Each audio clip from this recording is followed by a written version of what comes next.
আমরা যখন কোথাও ঘুরতে যাই তখন কিন্তু আমাদের সাথে এরকম সাবান বা হ্যান্ড ওয়াশের কৌটো ব্যবহার করি। কেননা আমরা বাইরে গেলে এরকম হাত ধোয়ার কাজের জন্য কিন্তু এগুলো আমাদের প্রয়োজন হয়। কিন্তু এত বড় বোতল বা সাবান আমরা যদি নিয়ে যাই সেক্ষেত্রে আমাদের অনেকটা জায়গাও নষ্ট হয়, প্লাস আমাদের সাবানটা কিন্তু জলে ভিজে যায় একবার ব্যবহারের পরে। তো বন্ধুরা, এবার থেকে সাবান বা হ্যান্ড ওয়াশ নিয়ে যাওয়ার কোনো প্রয়োজন পড়বে না। নিয়ে নেবে একটা টিস্যু পেপারের উপরে কিছুটা পরিমাণ হ্যান্ড ওয়াশ দিয়ে এইভাবে টিস্যু পেপারের উপর ভালো করে মাখিয়ে নেবে। তো ভালো করে দেখো, অনেকটা পরিমাণ হ্যান্ড ওয়াশ কিন্তু আমি এখানে টিস্যু পেপারের মধ্যে নিয়ে নিচ্ছি।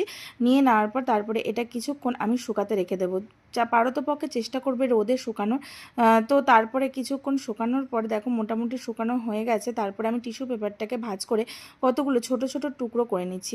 ছোট ছোট টুকরো করার পর একটা ছোট কন্টেনারের মধ্যে এরকম নিয়ে নিচ্ছি। তারপরে দেখো বাইরে কোথাও গেলে একটা ছোট টুকরো দিয়ে পুরো হাতটাকে কিন্তু আমরা ধুয়ে নিতে পারবো। টিপসটা কেমন লাগলো জানাতে ভুলবে না। ভালো লাগলে লাইক, কমেন্ট, শেয়ার, চ্যানেলটাকে সাবস্ক্রাইব।